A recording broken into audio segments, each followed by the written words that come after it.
and welcome to the first ever Geeky Gecko Creations live call-in live stream. So, thank you to everybody who will participate in this stream.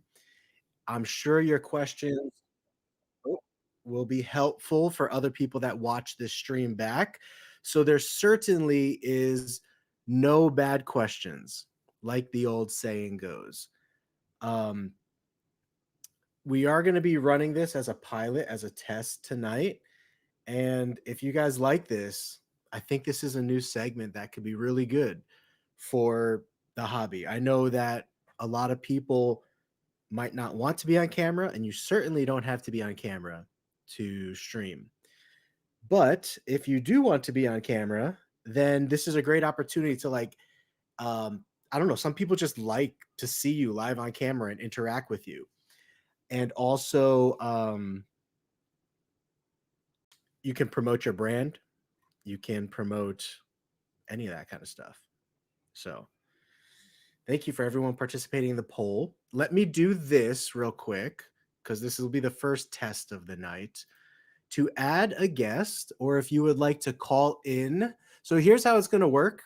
I better say this now because for anyone watching this or thinking about how this is going to work, Valtiga, what's going on? For anyone watching this and thinking how it's going to work, so all I need to do is send you an invitation link.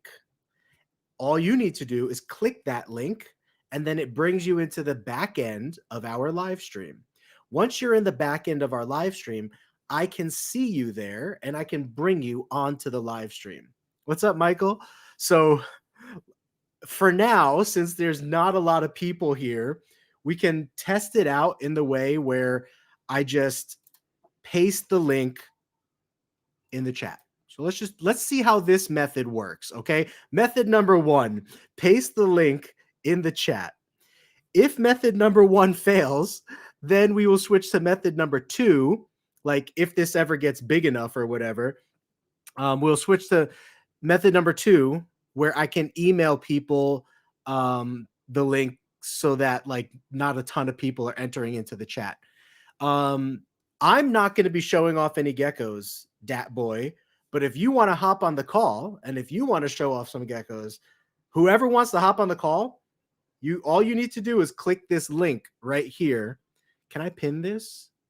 So all you need to do is click this pinned link. So the link is pinned. And that will bring you into the back end of our live stream. Once you're in the back end of our live stream, you can use your phone or anything like that, and you can show off geckos. You could show us your house, whatever, whatever we can. And I figure as this segment of our channel grows, we can do like 5 to 10 people, you know what I mean? 5 to 10 minutes per person. So who wants to be first up to test this out? So I see, oh, my boy Alex. What's up? Watch this. Watch how easy this is. Hold on. I think he's muted, but when I bring him in, it should be non-muted. Alex. Hey! Can you hear me? Okay, hold on. Yeah, I can hear you just fine. Are you muted on your end? Yeah, because I can't hear you. Yeah, but give me 1 this second. will also be this will also be a good test because normally sound checks and all this kind of stuff are done ahead of time, like before you do an official live stream. What's up, Malik? I just wanted to see 1728. Yeah, sorry, I'm not in the gecko room right now, but I could certainly send you a little video. This goes to anybody who wants to see a leopard gecko from us. If you want me to send you a little video of the leopard gecko, so you could kind of see me holding it or something, I can do that. Hey, testing. Yeah, can you hear me? Not hearing you, Alex. However, this is common, and this is why sound checks are necessary before streams. I might have to like remove you, and then you can click the link again and rejoin. But check a couple things for me on your end real fast. Do you see the microphone button? You can just like nod, or you should see a microphone button on your end. It should not be muted, so make sure that that's not muted, first of all. You're not muted on my end. I'm receiving. Let's do this. Try now that you got your headset plugged in and stuff, Testing. let me kick you and then come right back in through that same link. Okay. Thanks, brother. See? Easy peasy. That's how it works right there. But in an ideal world, there would be sound. And so it'll be a good opportunity for us to kind of figure all this out. Malik, Michael, Morph. Yeah. And also if you guys, yeah. Oh, yeah. So if you could hear me, okay, if you could hear him, sorry, but I wasn't able to hear him. I had that issue with who was it that we interviewed that one time? Wiccan's Wicked Reptiles. I had that issue with Wiccan's Wicked Reptiles where I couldn't hear him. And then also Redline. So if this streaming software winds up not working good, I could switch to StreamYard, but I do like this software. It works. Like it definitely works. It's a great software, but I, you know, some like with any software, you will run into issues from time to time. But if anybody wants to try to come in the back end, the link is pinned above. Try to click on that link and that should take you into the back end. So we got Valisi coming on. Let's see. Oh, hello. Maybe I need to. All right, can you guys hear her? Because Yeah, can anybody hear me? let's bring Chris on too. Hello, Chris. Oh man. Hi. Yes, Felicia, I can Working hear out you. the kinks here, working out the kinks. So I definitely can't hear them, but if you can hear them, then that's a problem because I can't. I can hear us. So hold on, let me see. Yeah, we can hear each other. What I might need to do on my end here. And sometimes there's just weird things that happen. Let me see if I can switch to my headphones real quick and see if that works. The Turtle Beach headphones. Oh, yeah, go ahead. Feel free to. You guys, since the audience can hear you, feel free to kind of talk and show off geckos. Alex, can Nod, can you hear her? Yes, I And can she hear can her hear and she you? can hear me. Yes, I do have Okay, some you guys chatted up questions. to each other. Let me see. I might Yeah. have to leave and come back. That's another thing too. So if I leave, you guys just stay on and talk geckos, okay? Yeah, I mean, dude, This what does that is mean when the host has to leave? it's our stream now. That's what it means. We the people now on the stream. I like it. Uh, It's America. It works. this is Canada, actually. Oh, sweet. Even better. Yeah. Even better. I spent my summers in Canada. Oh yeah, summers are great. The winters are terrible. This right here is Lenny Deltron. He's super hypo tangerine baldy. He's super chill, super sweet. He's my first leopard gecko, and I've had him for 6 years. And on my journey of having a leopard gecko and learning to love leopard geckos, I've had a lot of questions about the species that isn't available to us because they exist across the planet in the Indian subcontinent. I don't really know a lot of people from there. I feel like a lot of us with access to these animals don't really have a lot of access to them in nature. Uh, and some of the questions I have to do with leopard gecko economics. How are these animals perceived in their homeland? What are they being traded for? Like these subspecies of leopard gecko, the Fasciolatus montanus, stuff like that you're going to be finding in different areas of Pakistan. Yeah. There's a cool if you look up cheetah chipkali on YouTube, there's actually a bunch of videos discussing the economics of leopard geckos. I love the economics of leopard geckos. You try to get them to hold some money and they just can't. It's true. No, he doesn't have a material concern in the world. No, I've given Lieutenant Pancake my leopard gecko about $20. I never saw it again. Gambled it all away. It's yeah. I mean, something like that. Let me see if I can go get him. Yeah.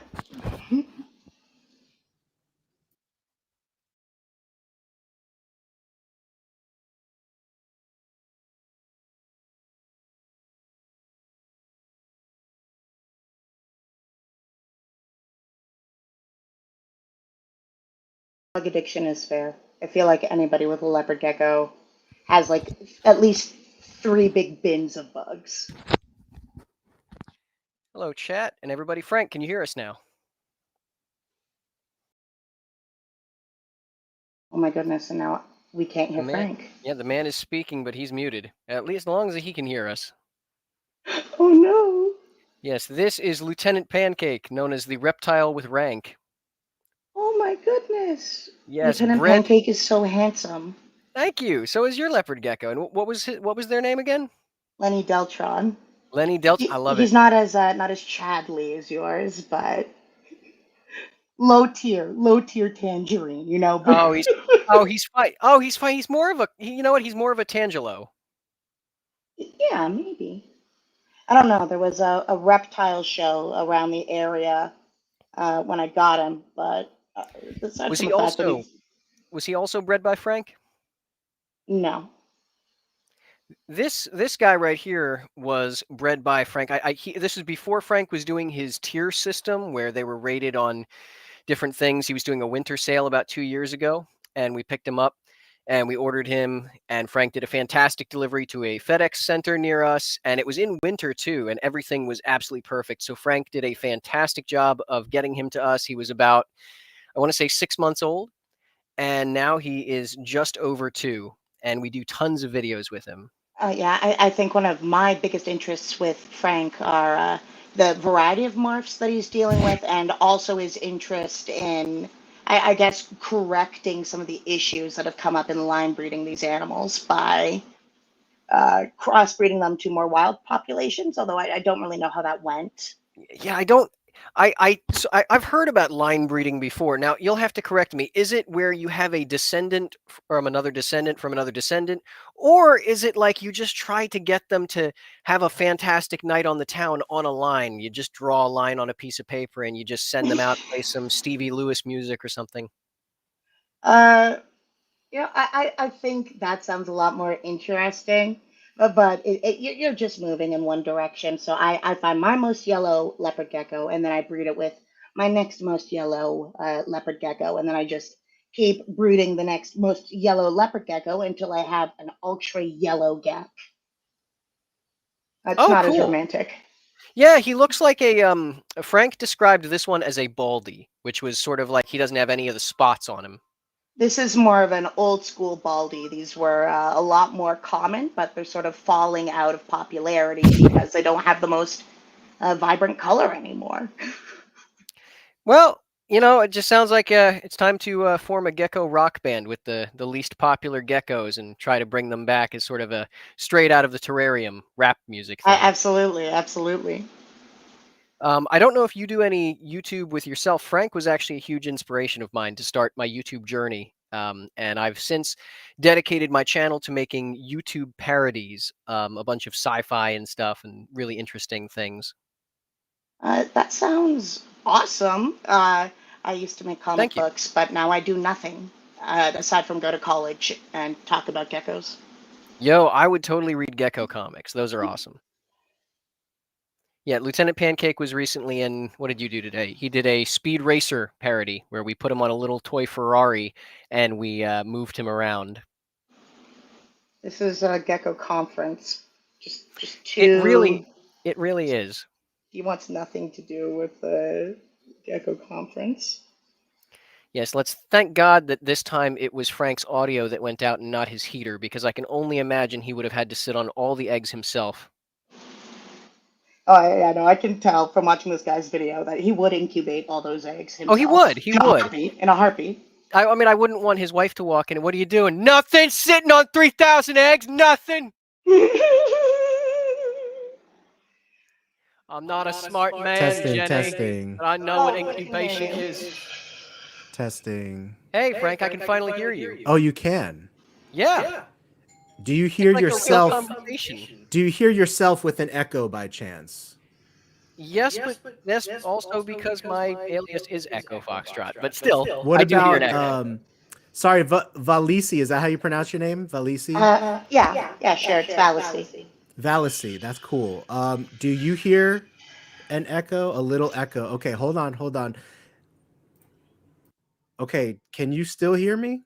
Yeah, I can still hear you. Okay, now there should be echo cancellation on. Sometimes streaming softwares just do weird things. There's no other way to put it except the most professional software will sometimes still have a problem.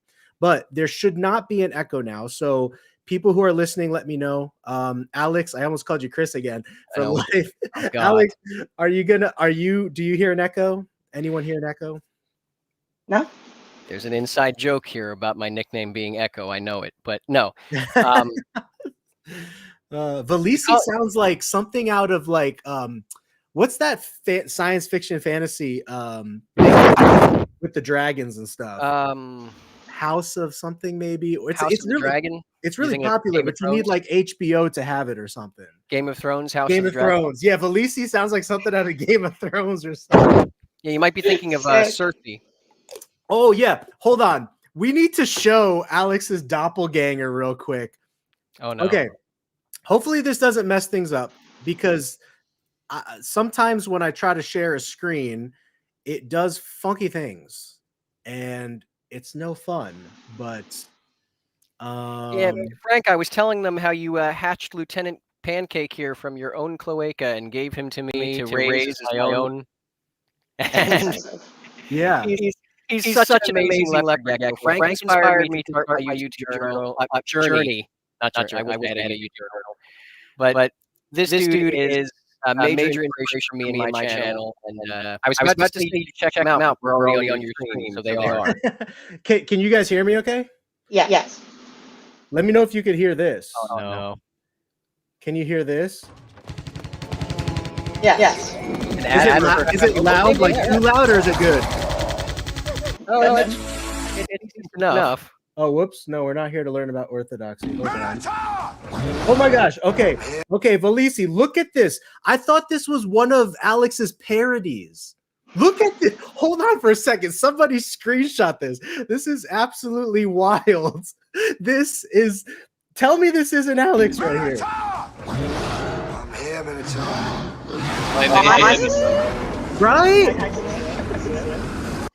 I do this. Look at that. Oh my goodness. Is that the budget? Is that the budget on your skits? That's impressive. Yeah. And he said that this is who'd you say this was? I didn't even recognize this it. is Tom Hardy. Yeah, Tom Hardy of Venom, the Dark Knight as Bane. He's been in a bunch of stuff. Now that you mention it, I can definitely see Tom, but I guess I'm just used to seeing him bald or whatever. But my goodness, this is Alex right here. But anyway, that's cool that works. So now I know screen sharing will work. This is my morning routine with Lieutenant Pancake. I get the spray bottle. He charges. Yeah, I was just thinking. I was like, should I sell him Lieutenant Pancake's dad? Like, is it time? Oh my God! No, his dad is Magma. If anybody wants to know, everybody spam the chat next time Frank brings out geckos for Bring Out Magma. Magma is like the lead sire for every one of the tangerines. And my plan is when he's done studying and being the lead bull out in the pasture, the plan is to bring him out and start a sort of Fraser Crane and Martin kind of situation where his dad retires and comes to live with him. Obviously in a separate terrarium. Yeah, he's no longer breeding anymore. I've just been keeping him around because I have a problem letting go of geckos, which is why. No. My plan is if you want to keep him and give him a good life, then do that. No. I do. Everybody planned for a Magma in the end. The only reason I ever came up with the plan in the first place is because although I know you're a fantastic breeder, I never heard about what your strategy was for geckos when they're done breeding. So I thought, no, I normally pet them out. So he will honestly, I'm honestly thinking about it. Like, I think it might be time for him because we have so many replacements for him that are already younger and stuff. But sorry for anybody who heard the echo. I think what might have happened was when I show the screen like I did, I think we all echo. That's just one of the problems I've noticed before. And it's really bad. Like, it hurts people's ears. So whoever heard that, I'll listen to this back and I'll see if that's when the echo came. But Amy, is there any echo now? And Amy, do you want to hop on? Oh, Amy should. She said she might. I think she should too. The way I see it is this: eventually, all our parents retire and they come to live with us. There's no reason it should be any different for leopard geckos. eventually, let me repeat that. Eventually, all of our parents come to live with us, and so it should be no. Yeah, okay, I feel you. They live a very, very long And just time. like with humans, we can live with our parents as long as we're in separate terrariums. We just see them through the glass wall, and it's okay. Yes, yes, and as long as you hire somebody to wipe their butt, or you could do it yourself if you want. Well, I mean, my God, so your mom is Filipino, correct? She must make Yes. some of the best cooking. I mean, some of the best meals on this planet come from the Philippines, so she must have some of the best recipes ever. My God, Yeah, your mom can come live with me. have you guys ever had roast You gonna pork? steal his mom Like and dad now? Filipino roast For the pork is cooking. really good. I'm actually a really picky eater, so Filipinos, they eat like fish eyeballs and heads and like Oh yeah. the embryo, the growing embryo of ducks and stuff. So like Yep. I am not into Filipino food. However, there are a few items that I really like. Lumpia is amazing.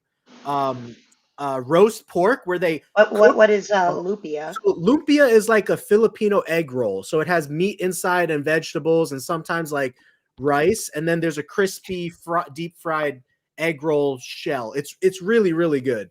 So if you Sounds ever really get the good. chance, yeah, lumpia is really good. And then roast pork, kind of like how the Hawaiians do it, where they roast the pig just on the fire. When Filipinos roast pork like that, oh my gosh, it's the juiciest, tastiest meat ever. So Sounds good. Well, yeah, Frank, I just wanted to thank you again on stream for what a great job you did. I mean, not to sound like I'm plugging the brand too much, but Frank does ship out even in the months that are cold like this, like winter. You shipped him to me in December, and the combination of shipping it to the FedEx facility with the heating pad. I'm in Pennsylvania, he's in Arizona, so that was a long trip, and it was an overnight session. Got right to the facility, got a note right when he was there. We picked him up and we brought him home, and I still have a picture of the first night where normally geckos don't do this. He had been handled so well by Frank, and that's what I think is so special about Frank's geckos, that he actually does handle them when they're very young. He actually crawled right onto my arm the first night out of the terrarium. oh, how cool. And I have a picture of that. And another story that I like is that I actually purchased him with Hanukkah money that I got from my grandparents just before my grandmother passed away. And so he is a piece of my grandmother that lives on with me, and Wow. it means a A lot. very, very long time. Oh yeah, it Yeah, means a very. lot. And Aw. Well, that's amazing. It he's is got my pretty back. amazing how long leopard geckos live, because when you look at like fish and stuff like that, most fish only last a few years or Yeah, yeah. stuff like that. So yeah. When I first got my leopard gecko, there was definitely an impression that it was going to be more like a goldfish, which is strange when they can live for 20 years, which is absurdly long. Yes, So your Lisi, who leopard did you gecko. get your leopard from? I got my leopard gecko from a pet store that it was like the end destination for these leopard geckos that were on like a reptile show. Oh my. That sounds like a movie, like Final Destination. Yeah. That's just terrible. Yeah. Uh, Anybody this- watching, your leopard gecko should outlast your Social Security. You're good. Like, he's looking at you.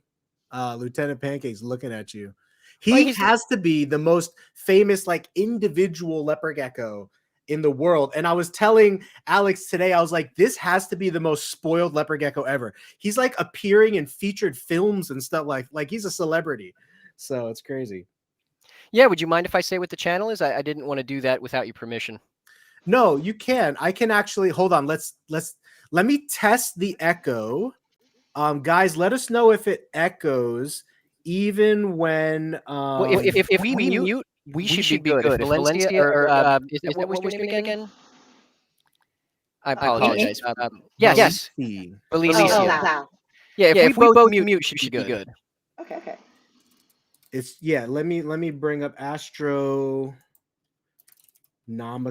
Pied Studios, right? And It's odd. It's astro-nomical and then just Pi Studio. Oh, okay. Pi Studios. Let's see. That should pull it up. I've been to your channel. Yeah, Yeah, there you go. Wow, look at you. 500 already. 54. Thank you. Yeah, it wouldn't have happened as soon without you. The most recent video I feel like is if you choose to check it out, the Shorts and Speed Racer. Yes, that is this one. Let's show that for a brief second, and I'm going to test the echo again to see if it is us that's echoing or the video that echoes. So I'm just going to play a little bit over here.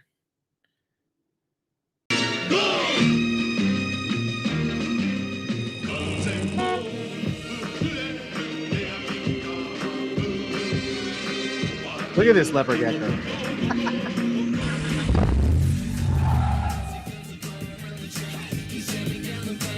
All right, I don't want to play too much because I'm pretty sure there's going to be an echo. But for anyone who wants to see like just cool leopard gecko content, let me hide that in case the echo is Yeah, and I going also on. don't believe you could play the whole thing because that could be copyright content on YouTube. Oh yeah, yeah. And then look, you got like a Deadpool one here. You just have you have the best. I don't know what are these called. They're not memes. They're like Parodies. Parodies. There you go. That's the word I'm looking for. You're the best gecko parodies. Look, you caught him with his mouth open right here. Yeah, you're definitely on your way up for #1 leopard gecko parody creation channel for sure. Yeah, that Okay, was when I share my screen, it echoes. Eddie, who echoes? We echo or the video echoes? Because then that's helpful to know for future reference if I need to share the screen again. But go ahead, Alex.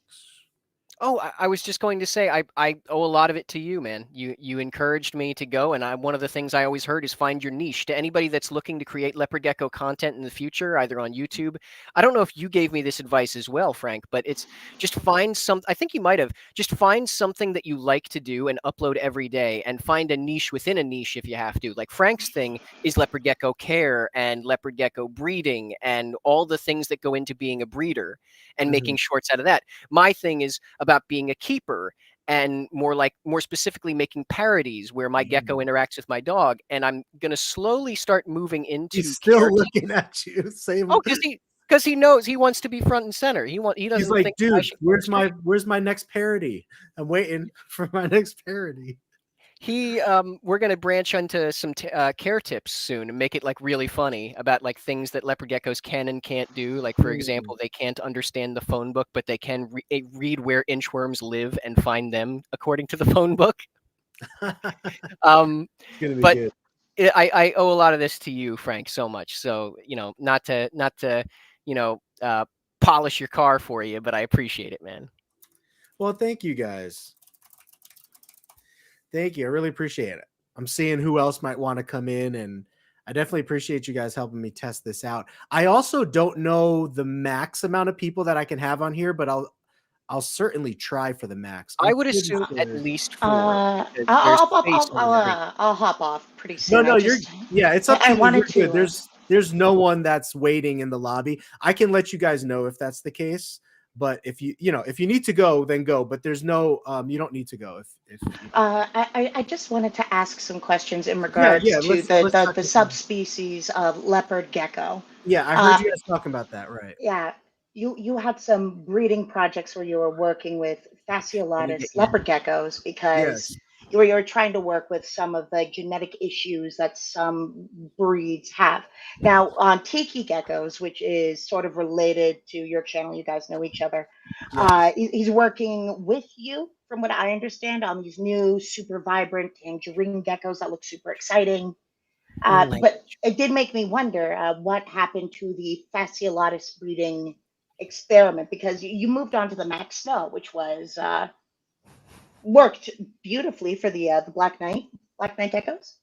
But I was still curious about these subspecies and sourcing those, and was that a dead end for breeding or breeders? Yeah, definitely not a dead end. So subspecies. Let's talk subspecies real quick. Are you familiar with the regular species name of leopard geckos? Eublepharus macularis. Correct. Now, a subspecies is a species that, a subspecies is close enough related to the species to where it's not categorized as another species. A lot of people don't recognize this, but you've probably heard me mention Turkmenicus before, right? Turkmenicus is actually classified as a different species.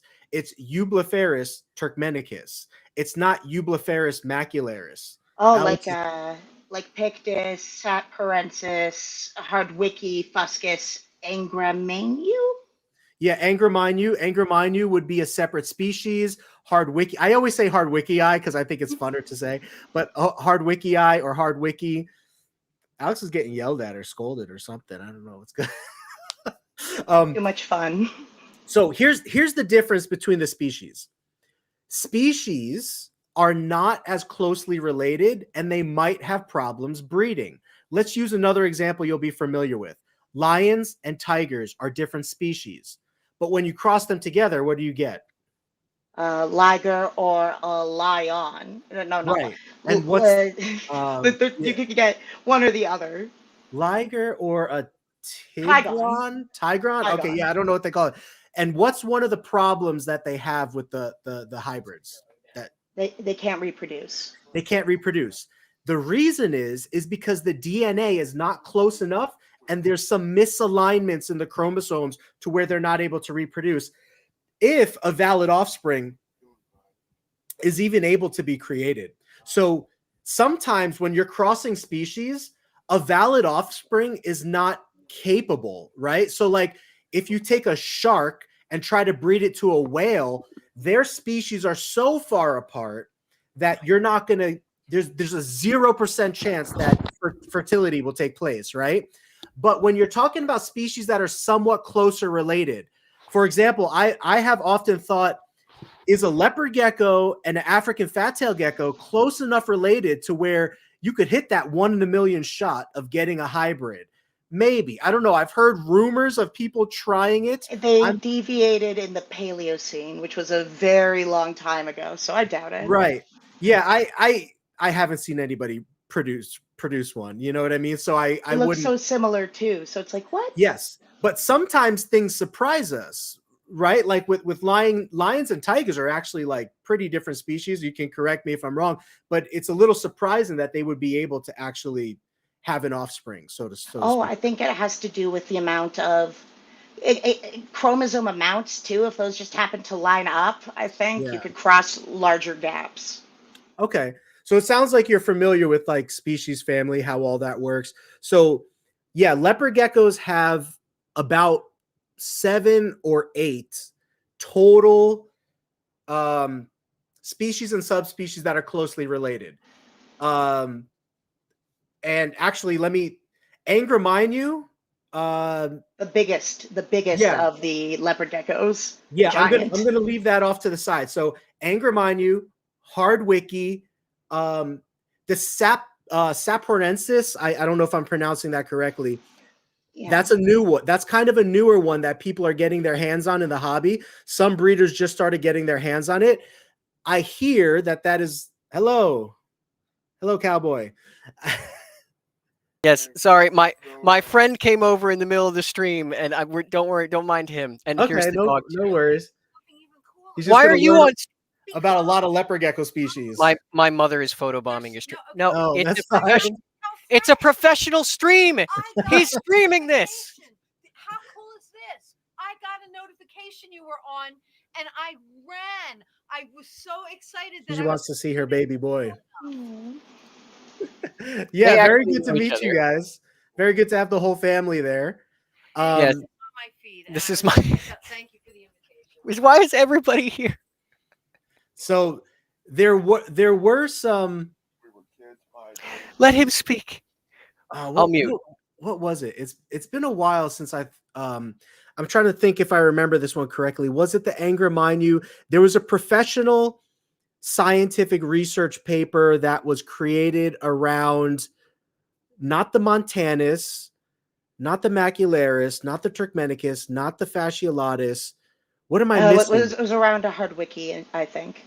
It wasn't a Hardwicki, although I have heard that people have crossed Hardwicki with Macularis, but it's I haven't seen any results. So let's just put it that way. I've just heard it through the grapevine kind of thing. But I bet you I would get it if I looked it up real quick. Let me see. There was a paper, species of leopard geckos. There's also a lot of things where a lot of names were given to these subspecies before we really understood what we had. And a lot of those names ended up being synonymous. And because these animals look so similar and exist in such a close geography, that's a good point. It's definitely hard. Maybe what you have. I think maybe it was the Angry Minyu. Let me do a quick research real quick. Leopard gecko. The Prince of Darkness itself. Yeah, Macularis cross to Angry Minyu. I think that's what I'm thinking of. You might want to close that door real quick. So yeah, if you were to look that up, I believe that's what I'm thinking of in my head right now. There was a research paper done showing the hybridization between the Angry Minyu and the normal Macularis, and you get something like mules, right? Horse and a donkey makes a mule, lion and a tiger makes a liger, and those animals cannot reproduce within themselves, right? Like they're sterile. So the same thing happened with the Angry Minyu and the normal Macularis. So Angry Minyu is less related. Hardwicii less related. Oh my goodness, this actually happened. I'm looking at the paper right now. That's insane. Yeah, and when you look at the fertility rates, they weren't great, if I remember. So it's like you can breed species that are like closely related but still somewhat far apart, and you might get a chance of producing an animal. Like, have you ever seen the crested gecko crossed with a Chihuahua gecko? David from Tiki's Geckos has a couple of them. A Chihuahua gecko crossed with the crested gecko. He's made a couple of those, or he has his hands on a couple. So in leopard geckos, though, the species that are closely related that can breed with each other very, very well are Turkmenicus, which is actually classified as a different species. But people think that it should be reclassified because same with sailfin dragons. So I don't know if you know about sailfin dragons. Have you ever seen my videos on sailfin dragons? No. So I have. They swim like crazy. Yes, they swim like crazy. They look like Godzilla. They're the most coolest looking lizards ever. But sailfin dragons were recently reclassified because of something similar to what you said, which is back when they were first classified, scientists did the best that they could with the time that they had on hand and with the information and everything, all the information they gathered, and they made decisions on what classifies one species versus another species. Well, with the sailfin dragons, they redid that. And then they changed some of the speciation around and some of those characteristics around when they redid the study. Leopard geckos have never had that opportunity. Leopard geckos, I don't know when they were officially, these species were created, but I wouldn't be surprised if it was like 1800s or mid to early 1900s. And I don't think there's been an update since then. So a lot of people think that the Turkmenicus should be a subspecies, but as of right now, it's not classified as a subspecies. It's actually classified as a separate species, but it interbreeds with Macularis so easily that everyone's like, no, this should definitely be a subspecies. Like 10 out of 10. I think that's good evidence of that. Yeah, 10 out of 10, you get babies just like a normal Macularis to Macularis. There's no problem with breeding the hybrids to each other or back to like pure Macularis bloodlines. And then the other one that people think that maybe should be classified as a separate species, if anything, is the Afghanicus. Have you ever seen my video on Afghanicus? Oh, yeah. Because Afghanicus looks drastically different compared to Macularis, Turkmenicus, Fasciolatus, and Montanus. Those ones, they all somewhat look similar. But if you look at Afghanicus, Afghanicus is slightly smaller, more yellow, and more heavily contrasted with black spotting. And so people think that, if anything, Afghanicus should be the separate species, but it's currently classified as a subspecies, and Turkmenicus should be the subspecies. But I'll also say that Afghanicus breeds very, very well with Macularis. So I would not be surprised if it should stay as a subspecies. The DNA set is so close together. So now that we've kind of been through those, I take the certain traits of subspecies and I breed them to morphs that I think can accentuate the natural look of the animal. So have you seen my video on Fasciolatus? Yes. You I know have how- yet to see it, but I did want to say one thing before I have to go. Okay. I will try to come back. Don't mean to interrupt the train of thought. This is my buddy over here, and he's best friend from childhood. He has bought rodents from childhood. I have bought reptiles from childhood. I've tried to convince him for 29 years. Is there anything you, the leopard gecko master, can do to convince this man to buy? Okay, fine. We haven't known each other since the embryo. Look. I got the year slightly wrong. Just convince him. I got you, Michael. I'll bring you in a second too.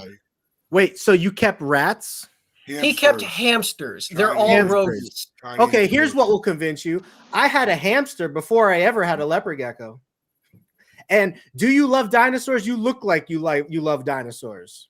You look like someone right out of the Jurassic Park movie.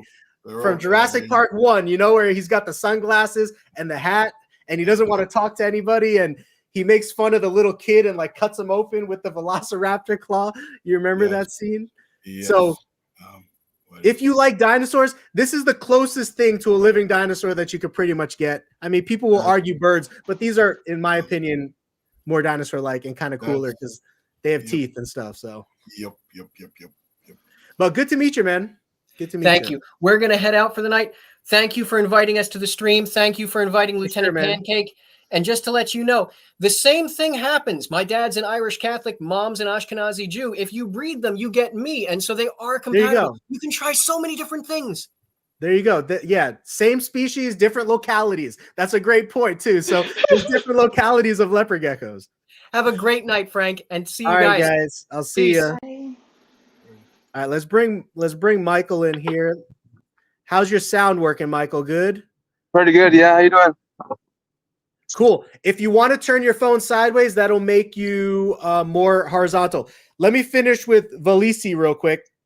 Where did we leave off? So we were talking about the fasciolatus video. Fasciolatus. So did you see in my video how fasciolatus has more like purplish lavender colors and they're higher white than a traditional macularis? So that makes a really good pairing with the snow project, right? Because the point of the snow gecko is to bring out the lavenders and bring out more whites. And so that's why I thought it was a good idea to pair the fasciolatus locality with the morph of Max Snow. And I did the same with Black Knight. Because Afghanicus is smaller, more color enhanced, like more yellow pigmentation and more black spotting and more black color, I thought it would be a great outcrossing for the Black Knight, diversification of genetics and stuff like that. So have you ever heard of how, like, even in human beings, certain localities of human beings are predisposed to like diabetes or certain diseases because it runs within their ethnicity or it runs within their locality. Yes. So that's the same with leopard geckos. Like when you breed leopard geckos within one set of DNA for too long, you're running the chance that you're passing on problematic genes. And eventually, somewhere down the line, those problems might start to make themselves apparent. And so that's why I decided that I wanted to put a focus on outcrossing. Number one, because each of these localities has a specific characteristic look to it that I could accentuate projects with. But then number two, it brings a complete new set of DNA into that project to keep things fresh. Oh, so, like as an example, well, this wouldn't work. You can't use Montanus to improve size, but the dark spotting could maybe enhance some darker colored gecks. yeah, exactly. If you see characteristics on one locality, you can definitely start to breed that into other things. Turkmenicus, for example. Another thing I should mention too is it's the weirdest thing, and I hope I'm not going insane. I don't think I'm going insane, but when I handle my pure fasciolatuses, their claws are actually sharper. And I showed that in that video where they're hanging on underneath my hand, like upside down, whereas normal macularises are kind of like, they're kind of more like heavy set and stout, and their claws are not as long and sharp. Oh, and that hints that they could maybe be more arboreal. Correct. It could be because of the locality wherever the fasciolatus is from. Maybe they're from an area where they actually have to climb over rocks and sticks and logs more compared to the macularis, and so they evolved or they adapted to have like longer claws and stuff. So I guess I'll give out one fact of my own for the chat in case they don't know before I head off. Leopard geckos are the ones that we have are actually a mutt or a combination of all of these subspecies. And so there isn't really a true Eublepharis macularis like we know in Pakistan. It only exists in pet shops around the world. I have heard that. I haven't done a ton of research into that. So if you have some papers on that or something, but I've definitely heard that when some people are genetic purists. And here's the problem with the genetic purist is when leopard geckos were first imported into the United States, a lot of people claim that a lot of those leopard geckos were already mutts. So like if you had a macularis, it was already a mutt. If you had a Turkmenicus, it was already mixed with something else in there, fasciolatus, so on and so forth. Now, I do have some quote unquote pure subspecies, and they do appear different than the typical macularis project that has been. What about temperament? Yeah, temperament could be another thing too. A lot of my fasciolatus and Turkmenicus ones, they are a little bit more wild, and fasciolatus actually have a different vocal pitch, in my opinion. Their screams are much more higher pitch than a normal macularis. So that's another thing too. But yeah, just to kind of hammer on the point of people who are like, you can never mix geckos because we need to keep things pure. We don't even know if what we have is pure. Like, if you really want to be honest, we don't, because we don't have we don't have scientists in Iraq right now that are studying the DNA of leopard geckos and then comparing that to what we have in the hobby to see if that exact matches one for one. We don't have that right now. Not to my knowledge. If somebody has a paper on that, I'd be happy to look at it. But that's the only way that we'd be able to tell. They're very rare. And the reason why they're very rare is due to stigma, where these animals are thought to be venomous. They're thought to spread salmonella, which is perfectly understandable in a warmer climate. They're fun for us where they're exotic, but if it's crawling on your wall, maybe it's not for you.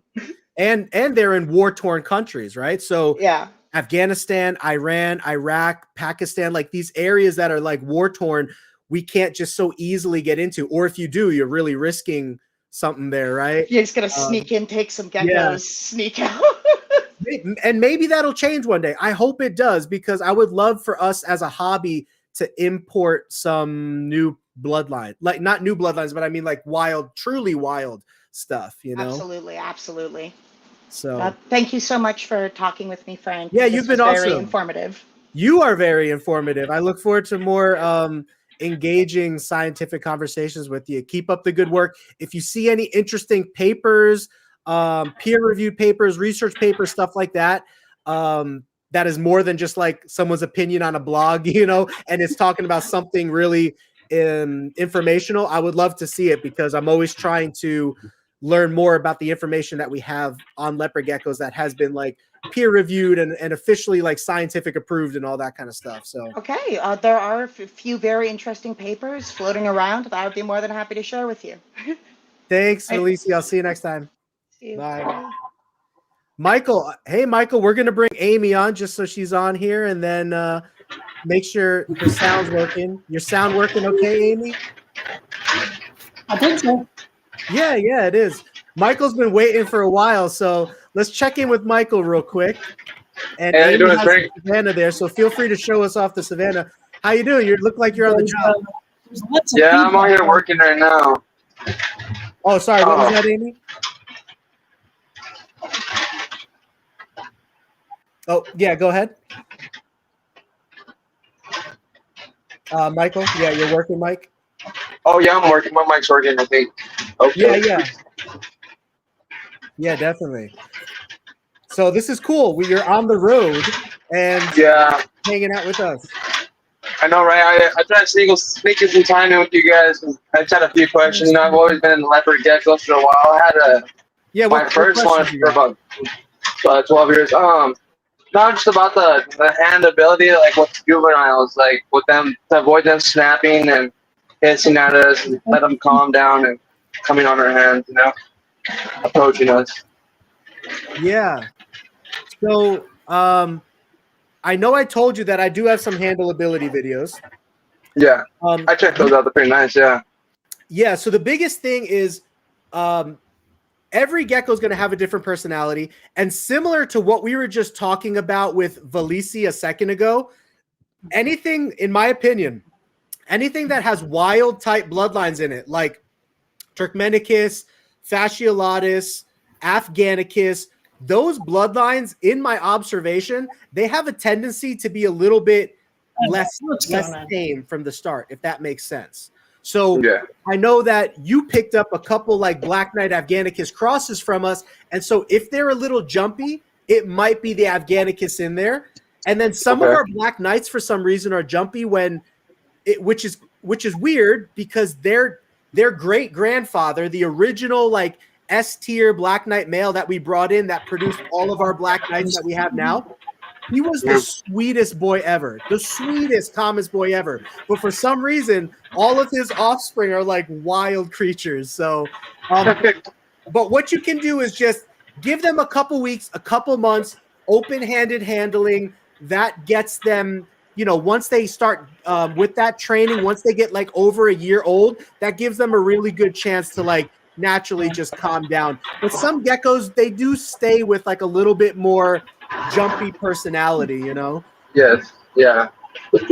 I've had mine for about 12 years now, and my cousin had her probably a couple more years, but she's still she's pretty good, very calm. She's like on the 10 rank on your handability, you know. But she can still like moving around, and she can be a little jumpy sometimes still, you know. But she's very nice and chill. Yeah, usually the older the gecko, the more calm they're going to be. But there's things that you can do when they're younger to try to, I call it desensitizing. Amy probably has to do this all the time with the Savannah monitor, especially because Savannahs are not known to be calm. So you have to like desensitize them. You have to get them used to interacting with you. And so for the geckos that you have, like the Black Knight mixed with Afghanicus, they just need a lot of desensitization training. Okay.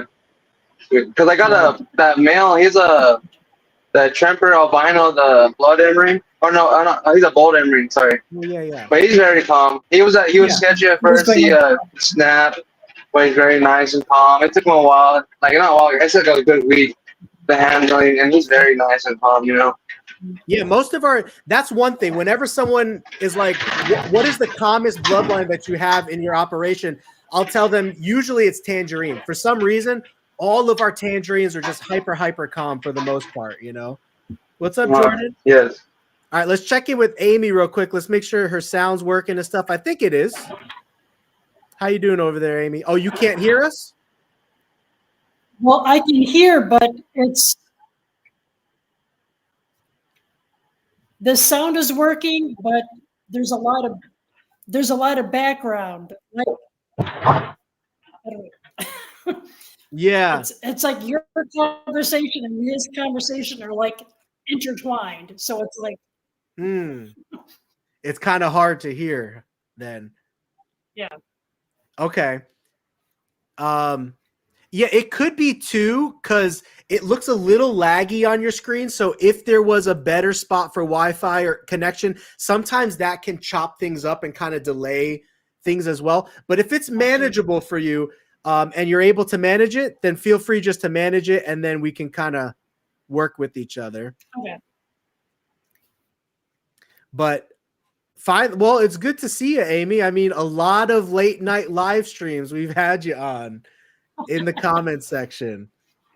I've seen you on your videos, Amy. You're pretty cool. Oh, you seen Amy? On her YouTube videos, yes. Switch back over to my phone. Yeah, try your phone, Amy. Do you want me to remove you real quick, just to make it easy? Yeah. Okay, I'll remove you. Pop on your phone, and if there's a spot in your house that is known to have like better connection, try going there too. But it looks like you might be okay here. So, all right, I'll see you in a second. Okay. Frank, would it be hard to, like, with the Black Knights, would they be pretty dark if I bred them, the two ones I got from you? The babies. So, yeah. Hold on. Let me feel free to click the link to come. It's very cool to be on live with you, man. I've always wanted to talk to you. I've been like, how can we make something that's like exciting for the community to participate in? And I think that this new segment of people being able to come in is kind of cool. So, oh yes. I wish I was home right now so I can show them off the geckos. I got like 6 of them at home. I know. You know, 5 Leos and the Pesty. That's cool that you're a UPS driver because you could give us some insight into shipping, because UPS is very similar to FedEx, besides the fact that most reptile breeders will use FedEx just because we have an established rapport with FedEx, and UPS, we don't have as much of a rapport with UPS. No. But what UPS is very not reported that's FedEx. I would say FedEx, you have more of a better deal with FedEx on getting reports and shipping costs also. Yeah, yeah. And they have a whole department just for animals at FedEx too. So yes, I like that with FedEx. Yeah, if an animal gets held up in transport or something, there's a department that can actually look into it versus, you know, it just sitting there. But yeah. Sorry, what was your question a second ago? I know you asked it. Oh, the Black Knights, the male and the female, the one that I just got. Will they be able to, produce really black knights, like dark? Yeah, there was somebody else I was talking to about this, and they were talking about, so you know how I give a grading system to my leopard gecko, right? That looks good, Amy. The quality looks a lot better right there. What is going on here? And feel free to turn it sideways too if you can hear us. Turn it sideways. I've got no picture at my end. Oh, okay. We see you well and we hear you well. I got a black screen. Yeah, give it a second. Maybe it's on a delay, but if your screen doesn't come back, you can try to leave. You could try to leave and come back, and sometimes that resets it, kind of thing. But we do see you though. We do see you. Yes, I hear you on my end. Yeah, we do see you and hear you good. So let me finish talking to Michael, and then you can see if the video picks up. So yeah, I was talking to somebody else that was asking, what does it take to create an S tier leopard gecko? And so pretty much, if you're breeding like a D tier to a D tier, there's almost 0% chance you're going to get an S tier. Same with like a C tier to a C tier. Same with a B tier to a B tier. There's almost 0% chance you will ever get an S tier. The way that you can get an S tier is breeding A tier to A tier, or S tier to S tier, or S tier to A tier, or S tier to B tier, and in some cases, S tier to C tier. Those are the ways that you get an S tier offspring. Okay. But you wouldn't get an S tier offspring from like breeding a C to a D tier, but you might get some offspring that turn out to be like B tiers or something, right? So like if you're breeding a C tier to a C tier Black Knight, you might get a couple B tier Black Knights. But because the one I got is a B tier and the other one's a C tier. Or no, one's B tier, one's C tier. Yes. Yeah. So crossing a B tier to a C tier, you're probably going to get majority. You're probably going to get like majority C tiers, maybe a couple B tiers, and then a couple D tiers. You know, something like that. Okay. I'm excited. Yeah, I never owned this many geckos at once, to be honest. Yeah. Sorry. Yeah, no, it's okay. I need to let you go. I'm gonna call real quick, sir. Okay, I'll talk to you later. I'll be back. Sorry. Okay. All right, guys, we got at least, well, we got another hour if we need it. If we don't need it, that's fine. But so if anyone else wants to come in and kind of talk geckos, we can do that. Yeah, thank you, Juan. That's why I felt like it was a great idea to have the tier system. And maybe I will implement something like that with tangerines as well. It just makes it easier for people to understand what are the chances that I'm going to get an S tier animal? What are the chances I'm going to get, you know, B tier animal or whatever. So it would be cool if you hatch a 2-faced gecko. Yeah, that would be interesting. I know somebody has hatched a 2-headed leopard gecko before, I believe. Amy. Still nothing. I got the audio, but no, nothing on the screen. Do you see so your screen is just black? Well, it's got the live chat at the bottom, but then the screen itself, it's black, but it's got the banner at the bottom, but there's no. Okay. What if is there like 3 dots, or is there a menu screen that you can try to click on, like the 3 dots or something like that? Nothing. That's weird. It is weird. I haven't heard that one from people before. Your camera, I mean, we see you great. That's strange. Yeah, we see you great, so that is strange. No clue. Sorry about that. No, you're good. And so you don't even know how to show off like an animal because you can't see anything, right? Yeah, I mean. Well, we can right there. Okay, 2 inches higher. Yeah, right there is like the middle of the screen for us. Okay, gotcha. Yeah, so if you just want to kind of keep that in mind, that's, and I can always let you know. I can let you know that we can't see it, but how long you been working with savannas, and how old is that one, and how many do you have? So I currently have, I have seven critters total. I've got 3 monitors and then 4 geckos. This one here, JoJo, I really don't know how old she is. I think she's probably close to 2 years, and I've had her for about 2.5 to 3 years now. And I've been working with monitors and geckos for about 5 to 6 years now. As far as leopard geckos, I've got 3 leopard geckos, and then I just got a gargoyle gecko just a few months ago. Oh, cool. Is she captive bred, or is she wild caught?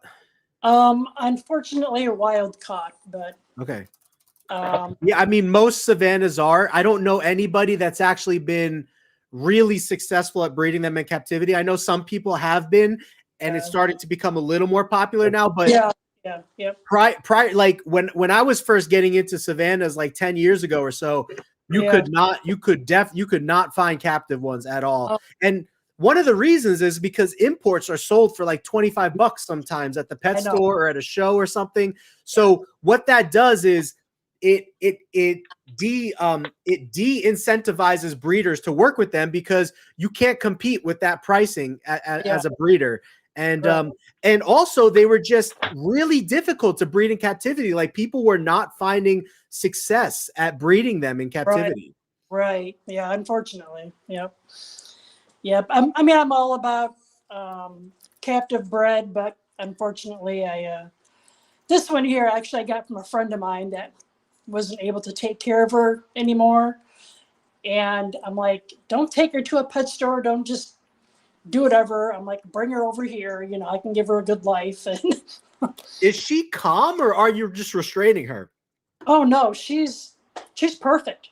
Yeah, she looks great. Like, yeah, I mean, she's very nice looking.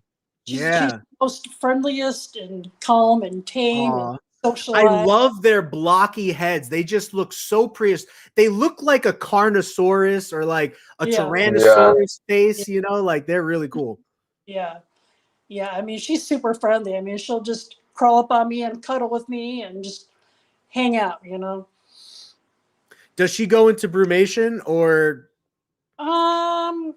She kind of slows down for a little bit, but I wouldn't say total brumation.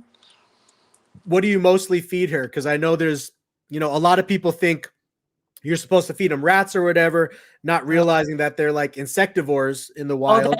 That just kills me when I hear people say, "Oh, I give them rats and pinkies." I'm like, oh my God, that's just so horrible, because, they are totally just insectivores. And actually in the wild, they're eating mainly the large African land snails. So that's mainly their diet, Yeah, and And they get like gout, and they get really obese, and they get diseases, and they die early in captivity from right. feeding on rats. So that's enough. That could be That's another crazy. reason why, we haven't been successful at breeding them. Is when an animal is unhealthy, other things can be compromised as well, such as like reproduction and fertility and all those things. So I don't know if that contributed to why they're so difficult for us to reproduce in captivity, but I do know that nowadays, at least nowadays, compared to when I was first getting into savannas like 10 plus years ago, some people have found success captive breeding them, but it's more rare. It's very rare to see that still. Yeah, that's true. Yeah. There's only a few savanna breeders that I know. I think there's one or two. They're actually over there in Pennsylvania somewhere, and I think there's another guy like out in California, but there's very few. Yeah, it's unfortunate.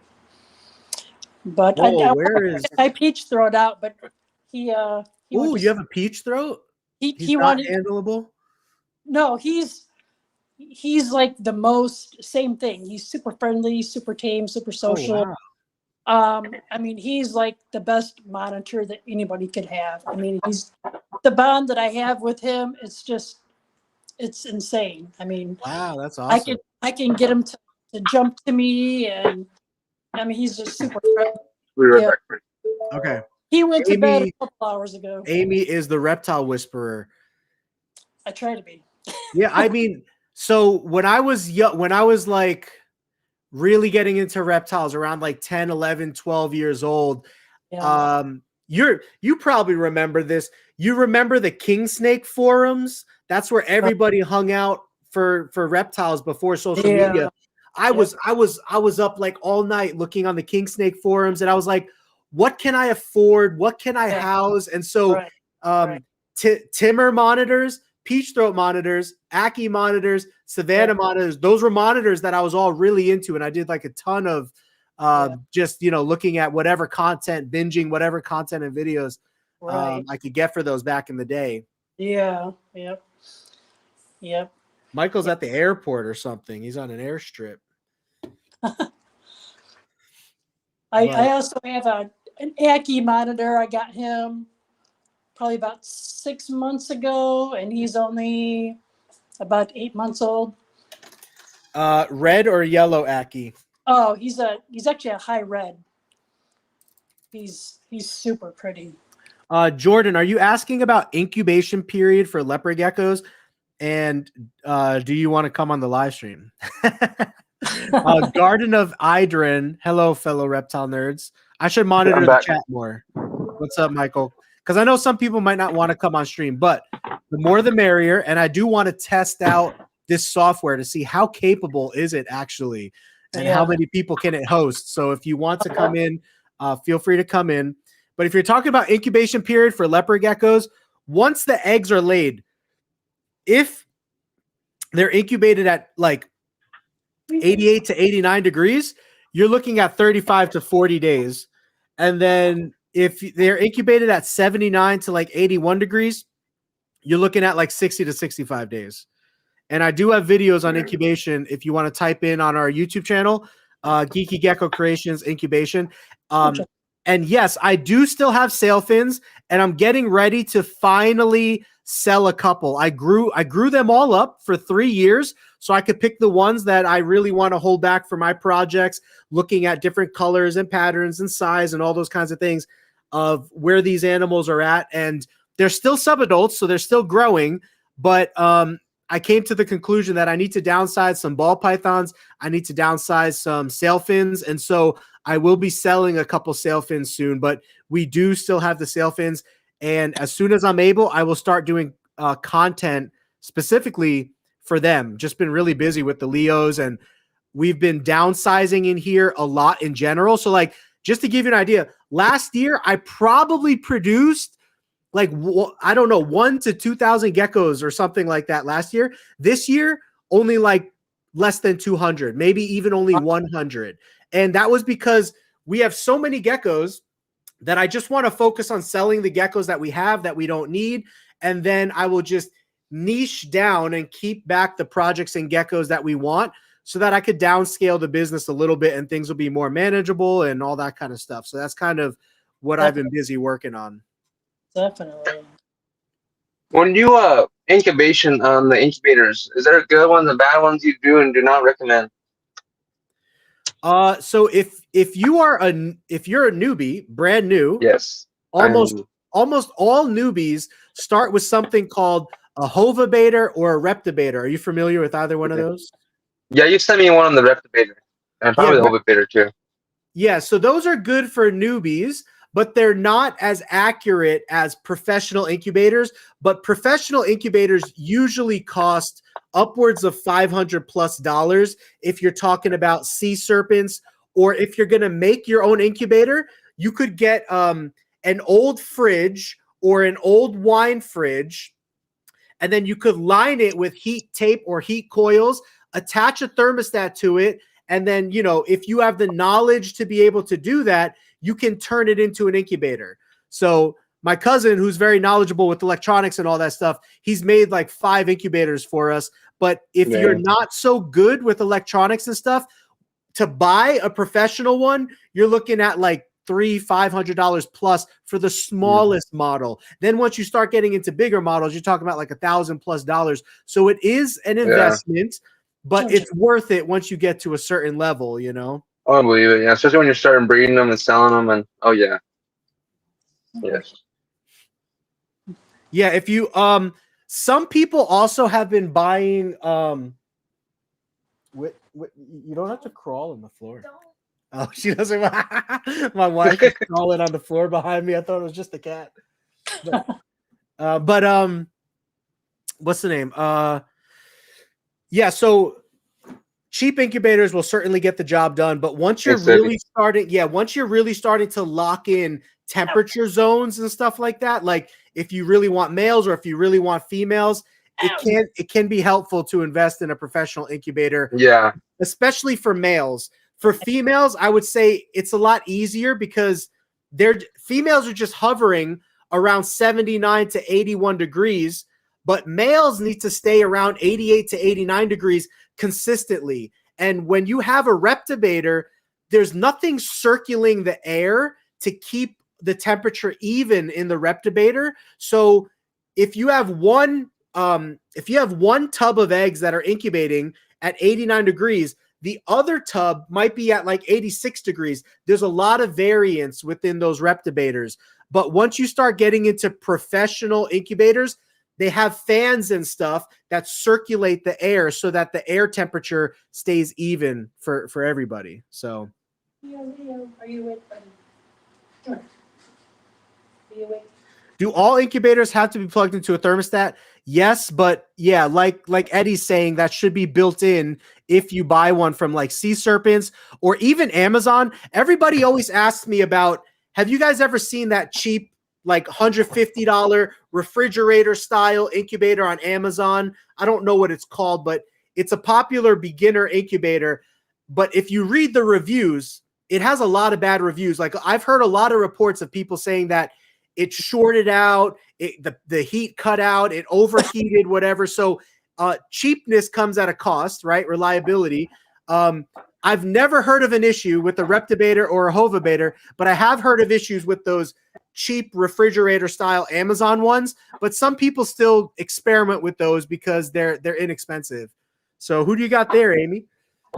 This is Leo. Yeah, Tokays are wild, Garden. Usually my guys they don't wake up till like midnight, but he was awake, so I'm like, come on. Oh, look at him. You're coming up. I think I'm not sure, but I think he's a giant or a super giant. I don't know what the difference is, but his weight, he's about 112 grams. That's a controversial topic right there, Amy. Giant versus super giant. I know you've heard me speak on it before. Yes.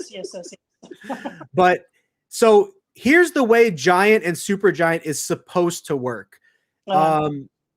It's supposed to act like an incomplete dominant gene. So you guys are familiar with Max Snow. Right. Max Snow is an incomplete dominant gene, meaning if you have one copy of the Max Snow, it makes the animal less yellow and less orange. But if you have two copies of the Max Snow, it takes away all yellow pigment and all orange pigment, and it gives the gecko that very spotted look to it, right? Right. So it's supposed to be the same. Ron Tremper, I don't want to say discovered, but he proclaimed that he discovered the giant gene out of his operation, and he proclaimed it to be an incomplete dominant gene, meaning if you have one copy of the gene, the animal gets bigger than your average leopard gecko, but if you have two copies of the gene, it gets even bigger than that.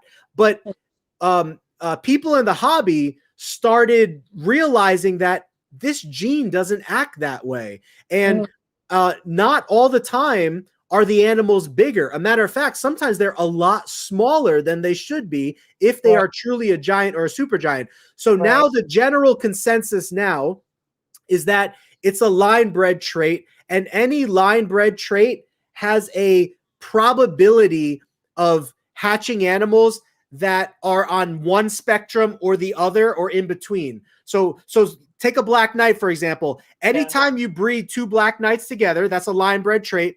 You can produce super black animals, you could produce not so black animals, or you could produce something in the middle. And that's pretty much what people think giant and super giant is now. Okay. But then Ron Tremper tripped everybody out when he came out with his most recent book, and he's like, it's recessive. And everybody was like, Ron, have you lost your marbles? Like, where are you getting, like, literally everybody was like, where are you getting the idea that this is recessive? Now, could he be right? Sure, but is it likely? I would say at this time, no. But the only way for us to know 100% what is actually going on in the animal is if genetic testing, similar to ball pythons, becomes available for the leopard gecko hobby, and they could study the genome or the genetic code of the leopard gecko, and they can see where these mutations are taking place, and they can determine, is it a recessive gene? Is it a dominant gene? Is it an incomplete dominant gene? And all of those kinds of things. But that won't happen until I don't know if leopard geckos I don't know if that's going to happen anytime soon for leopard geckos as far as mass scale is concerned, but that's what would be needed, you know. Interesting. But still very beautiful gecko regardless. Yeah. Sorry, I keep on hopping on and off. I've been getting calls from my coworkers. Oh, you're good. You're good. Let's see if we missed any questions here. Let's see. So tokay geckos, those are cool. I have thought about getting some tokay geckos. But yeah, they can bite you pretty good. Yeah. I've seen videos on YouTube of people like actually getting some skin ripped a little bit, a little bit of bleeding. That's crazy. Especially an adult male can really look do aggressive. some damage. You know, they look like they can be really calm, but they can be aggressive. To my girlfriend, she was like, "Those are really cool. Those are tokay geckos. So really, the other different type of gecko, but they can be aggressive. You know, in the wild, especially." There's a guy on YouTube. He's from Asia, and he actually shows how he trains his tokay geckos, and he gets his tokay geckos to train down. And the Asian market has the coolest tokay geckos, right? Because that's where they're originally from. So this guy has like the most beautiful tokays, and it makes me really want to work with tokays, but I have a habit of getting ahead of myself as far as the time, the space, the resources I have to be able to, manage things. And so I've been stopping myself lately and just focusing on downsizing. But one day when the time is right, I would love to get into tokays. Oh, man. Obviously. Yeah, and Asia, Eddie's talking about importing from Asia.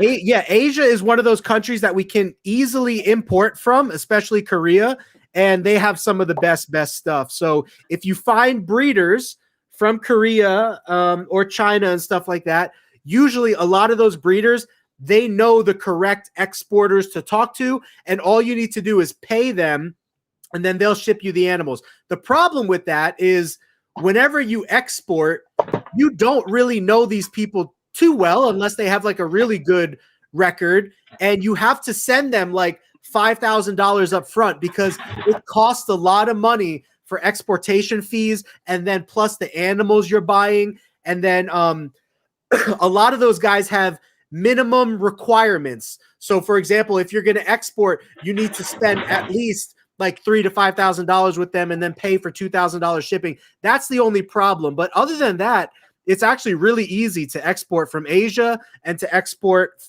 from Amsterdam, the Netherlands, another popular area. Yeah, I heard about Amsterdam. Them doing that over there too. Yeah, I'm hoping to see who might come in here tonight. Washington's finest geckos just got to import in Black Knights imported from Amsterdam. So he said he might be stopping by the stream. If he does, we'll pull him up on stream. But yeah, Amsterdam I would say is the easiest and the cheapest, and then Asia is a little bit more difficult, and then more like a lot more money for shipping costs. Oh, I bet. What's the my bad, see a comment on the having the female leopard geckos together. So like, will they always show dominance? The other female, like the older one. Will they always show the tank?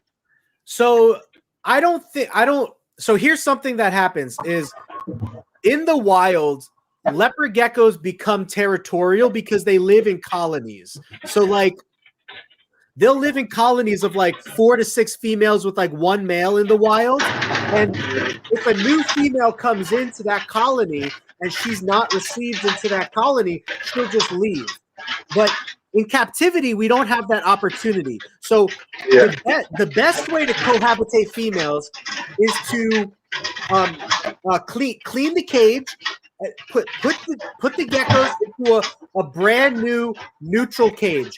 If you take one gecko and you put it into the cage of another gecko that has already established this territory, it might start to feel defensive against that one gecko. Yeah, so that's what happened. I feel like yesterday. So I bought her ring from you. I put her with my older one. Then like they were good for a little while, and I was trying to catch the older one, chasing her back and forth the tank every now and then. So I need to separate her. You know, like it's like those 2 days of it. You know. Yeah. Then the younger one, she's had this big 40-gallon tank for a while now, and I know she seems pretty nice. We've had her for a while now, and we got her from you. And so we put the little black knight with her, and she got aggressive and like she looked like she wanted to tear her up bad. Like she bit her like twice. So here's the thing: separated. Sometimes when you shock a gecko like that, because it's been living on its own, not interacting with any geckos, and then you drop another gecko in there, that could shock the gecko and cause for some initial fighting. And I do think it's a good idea to separate at that point. But sometimes, if you want to get the geckos used to living with each other, sometimes if you leave them together for a couple hours and you kind of keep an eye on them, see if they start to get used to each other, and they will start to get used to each other. But it's still a little bit of a risk, because when you're not looking, one gecko might really harm the other gecko. So it's a little bit of a risk. But I think the one gecko is just really shocked from not living with any geckos, and then you drop a new gecko in there, so it's just kind of like culture shock to it, you know. And sometimes I don't have any problems with that, right? Like I breed in groups, or 3 or 4, and sometimes I have no problem with that. But if you experience the problem, then those are the situations where you'll want to consider trying one more time to set them up in a neutral cage, or just leaving them separate, or trying to reintroduce her one more time for a period of like a couple hours and see if they get along after the initial shock is over, right? Because she might have just been shocked, and so the gecko is in like a reactionary stage, but then she might settle down and her instincts of colonization will kick in, to where they live in colonies in the wild. So it's programmed into a gecko to like understand that it can live in a group, but then they also choose their groups in the wild. So it's not automatic that 2 geckos will get along. They choose who they get along with. And if they choose to not get along with a certain gecko, there's almost nothing you could do that will allow them to get along if they're perpetually choosing to have a problem with each other, you know. But sometimes once they get over that initial shock of like seeing another gecko for the first time in their cage, they will settle down and they will live peaceably together, you know. I figured that was the issue, like that she had some trauma from the older one a while back, and also that she's had that tank by herself for a while. I did not clean it out, but I did introduce them to each other for a little bit at first outside of the tank. But me putting her inside the tank with her, I'm pretty sure like she was like, "What are you doing here?" Because she acted like really crazy, like was acting like she's trying to bite in the lip of the tank and biting like the kind of like towards the wall, and like. Even though the gecko already pulled her out, you know, she was being really mean. Still, like she wanted to still fight, you know, and like show off that that's her tank, I guess. Yeah, that's normal for them to kind of trip out like that. Then the question is, would she settle down within like another couple hours? And that's something you wouldn't know unless you just tried to leave them together. But then that's the risk that you would be taking. Yeah. Plus, if one gecko is much bigger than the other gecko. One gecko can have stronger teeth, stronger jaw power, and that can also hurt the other gecko, you know. So. Yeah. I got 3 females and 2 males right now. Leopard geckos. They're all separated. They're all different tanks, you know. I don't want to cause any fighting or anything like that. I want them to be chill, relaxed, you know, live a good life. You know? When it comes to breeding, like I like to breed a few of the Black Knights together, then the Emerine, the bold Emerine. When it comes to group breeding, I try to set them up in a neutral tank when all the girls are ovulating. Like when is ovulation time, you think, breeding season?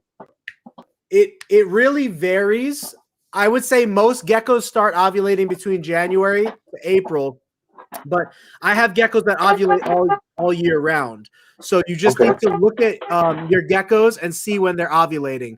But that could be another reason why I don't see a lot of fighting as well, is because I only put girls together that are ovulating. So maybe hormonally, instinctually, the girls smell that each other is ovulating and they're like, hey, we should live in a colony because that's what we were programmed to do in the wild now that we're ovulating. And so maybe that's why I don't see a lot of fighting. That's something I'll have to research into, but very interesting. Yeah. Yeah, really. I never I'm learning a lot. The more I'm not gonna lie, I watched like maybe four or 5 videos this morning of your stuff here at work. I'm doing a split shift right now. I'm not off. I watch your videos all the time, and not just yours, but I've seen Amy's. I've seen everyone's videos on YouTube. I like to look at and learn more and more. Even though I've had my female up here for like 12+ years, you know, I'm still going to learn more stuff about them. Because I've had her with another female, and they were good for a while. They were really good. And one passed away after old age. Then, but I haven't had her with another one, so I put the one I got from you. Like that was my 3rd one, like a lifetime, and she was good at first. Well, then she started chasing her around, so I had to separate them. You know. Yeah. If they're chasing after each other, then that's a scary thing because sometimes one gecko can. So geckos have pretty tough skin, and sometimes when they bite each other, it's barely strong enough to break the skin, and then they get along. But the scary thing is sometimes they bite each other in vulnerable areas, like the arm and stuff that has like weaker skin, less scalation and stuff like that, and that's where you can do like a lot of damage, or the underbelly or the tail, softer areas of the gecko. And then if one girl is constantly attacking another girl, that's when they could really do some damage too. So those are the things that you really have to look out for, you know. But I would watch them at night, and like I'd hear them like, well, one chase the older one chase the younger one. Then like I see like the little bite marks. I send you photos of them, and they weren't as bad, but I just had to separate them. With like yesterday's, this one left some, like you can see some little white marks on the Black Knight, you know, like some good little white where she got struck twice, you know. Yeah, sometimes it looks like little scratches or something. And then they wind up getting along, and it's not so bad. But yeah, you just whenever I set up girls in a group, I keep a close eye on them, make sure that there's really no serious fighting. And I would say 9 times out of 10, there's usually no serious fighting, but sometimes it does happen, and you just got to separate those girls out, or you know, just separate them out and breed them individually or something. Yes. But Amy, what's that gecko's name again? Leo. Oh, it's his name Leo? Yeah. Couldn't come up with anything better at the time. I'm like, that's everyone's first leopard gecko's pet name, right? I got Leo actually, Lizzie. My first leopard gecko, my first leopard gecko was at like 8 years old, and I named it Jiminy from Jiminy Cricket. Oh, nice. Yeah. That's cool. Yeah, what's cool about my guys, because I've got the 2 females and then him, and I can totally have all 3 of them out, like hanging on the couch, and nobody has any beef with one another, and they're all friendly. They all get along, and so they're out. One of mine are outside to get like yours. They're really calm too, but one, I tell you, one they're in their tank. They're like, nope. Yeah, I need a. Yeah, one of my goals is, as I downsize, I will have more time to actually spend with the animals and enjoy the animals. Because sometimes, you can allow yourself to get so big where you have so many tasks that you don't get a chance to actually enjoy the animals. And I miss just being. I was going to ask you that. If you get any time with them like that.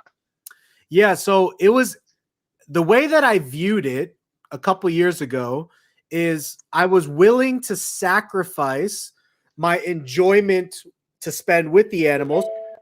I was willing to sacrifice that to be a full-time breeder, because full-time breeding is not easy. Sales aren't always steady. Some months are better than other months. You don't have like health insurance, eye insurance, dental insurance, 401k. So it's like, it's definitely not for the faint of heart. It's a really tough business to be in full time. So if you're going to do it full time, you almost have to give everything that you have.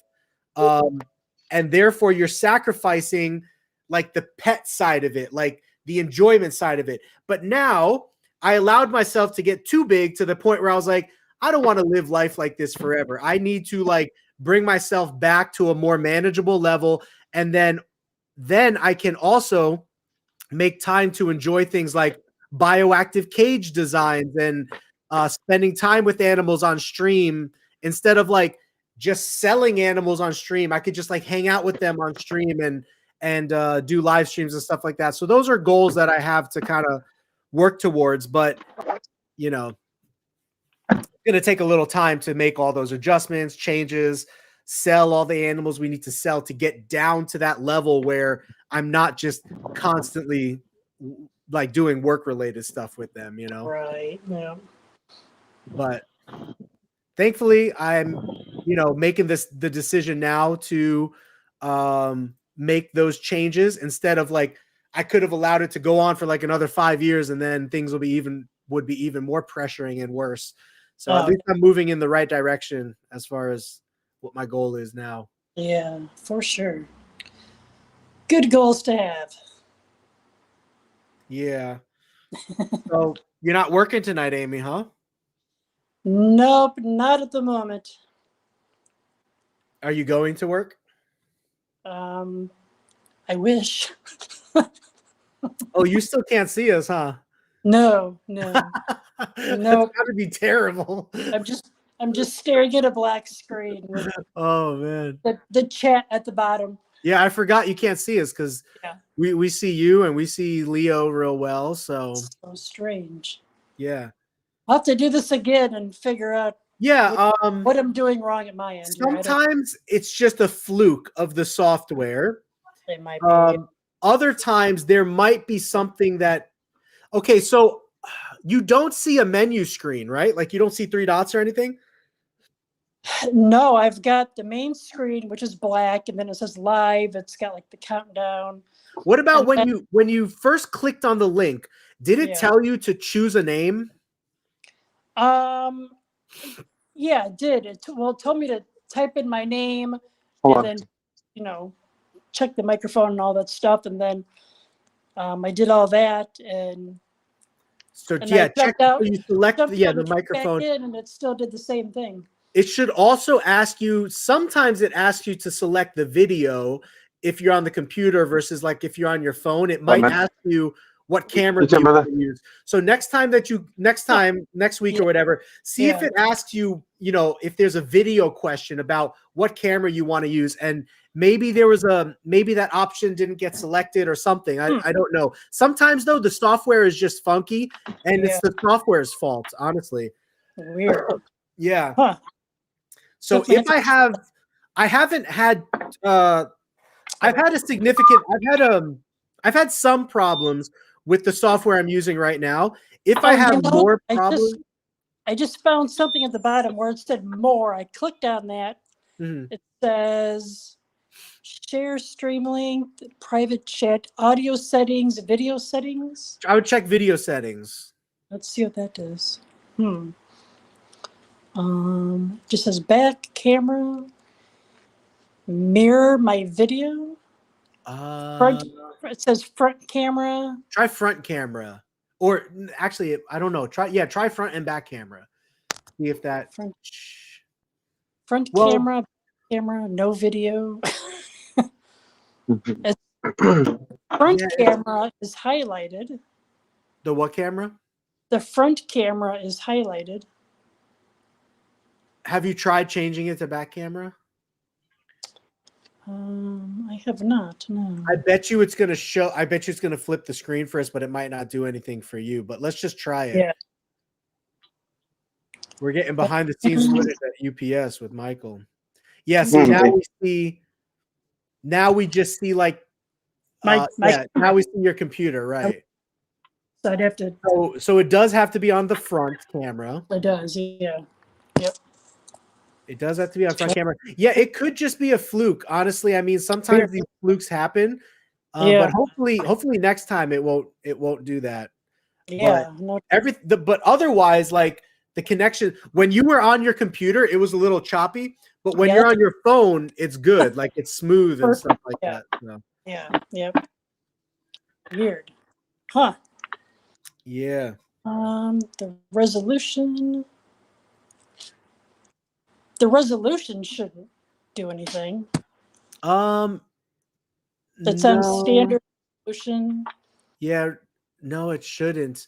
I mean, when you're on your phone, that's something that should happen automatically. Sometimes when you're on the computer, there are certain buttons that you have to click to make sure you're using the right camera. But on your phone, it should be happening automatically. So I think it might just be a fluke for this occasion. And hopefully next time. Yeah, hopefully next time it will not do this. We'll have to see if it does. Then I do. There is another software I'm considering using, which is called StreamYard. You've probably heard of it. A lot of people use StreamYard. Yeah, I've used that once before. It works pretty good. Yeah, I'm using something called Melon app, which got taken over by something called Streamlabs. And for the most part, it works really well. But occasionally I will have issues with some viewers only, like not all viewers, just some viewers only. I will have like uncurable issues. And I don't know. Sounds like a disease, uncurable issues. I don't know. Okay. That doesn't sound healthy. It does. It is not healthy for the PCs, but yeah, well, I'll tell you what, I wanted to go for another 20 minutes, but I do have something that I'm trying to get to tonight. And then I might do the same hours next week, or maybe I should do an hour later or something. But on the East Coast right now, it's almost 9 o'clock on the East Coast right now. Yeah. Yep. So I'm over here in New Mexico right now. It's 6:40. Yeah. You and I, it's only 5:40 for me in Arizona. Oh man. But yeah, if you guys don't mind, I actually want to take just a few extra minutes to kind of get ready for that event and stuff like that, so I'm not rushing around to it too much. We'll end early today, but typically, I'm shooting for that 2 hour block. 4 to 6 p.m. Mountain Standard Time. Cool. I thought it worked out pretty well, though. It was good to see you guys and Yeah, everyone yeah. who came on before, too. I mean, I wish I could was say really- good to you guys, but Yeah. Amy can't see anything. Unreal. Just my luck, you know? I give you credit, Amy, for sticking with us, though you can't see anything. No problem. No. It was nice talking to you too, Amy, and really nice talking to you too, Frank. Yeah. Yeah, It's really cool so- being on this live stream with you guys. I've always been excited to talk to you, especially you two, Amy. Like, I want to see another YouTuber out there, like on a live stream together. Yeah. Yeah, Thank you. Amy's really, really cool. She's been around for a long time with us. Oh, yeah. And so it's definitely good to see you. Well, I'm going to do more of these. Heck I yeah, am sweet. starting to create a schedule for each week now. So like next Monday, I'll put out another schedule again for what people should expect. But I'm thinking that this is going to be a permanent segment. So this will be like our live call-in permanent segment on Fridays from 4 to 6 p.m. So if you know anyone that just wants to call in just to get some experience with talking on camera or to show off their animals or anything like that, feel free to let them know that this will be our time slot. Or if you guys want to come back and join in the future as well, I'd love to have you guys back too. So yeah, but well, you guys have a good weekend. You know, feel free to let me know if you need anything. And if anybody wants to, I don't think you have a social media channel, right? No, I'm watching that YouTube channel on it's Chris, I think it's Michael and Christie's, but like we're hardly on that. Mostly just Facebook, Michael Hopkin, and we're trying to start this YouTube channel. If you do decide to do a content creation channel, let me know and we can shout it out here. And then Amy, you have one, right? I do. Yeah, I've had it for a few years. It's just Amy's Reptile Adventures. Is it on YouTube and Instagram, like all socials, or? Just YouTube and Instagram, but I do everything mainly on here on YouTube. Okay, cool. So Amy's Reptile Adventures, guys, if you want to check her out, she's got obviously some really cool reptiles and a really like kind and loving spirit for reptiles and the reptile community. So I'm sure, yeah, she would be a great friend for you guys to link up with. But yeah, good to have everyone here in the chat. Amy, Michael, thank you again for joining, and we'll see you guys next time. All right. Sweet. All right, peace, guys. Have a geeky gecko great day. Adios.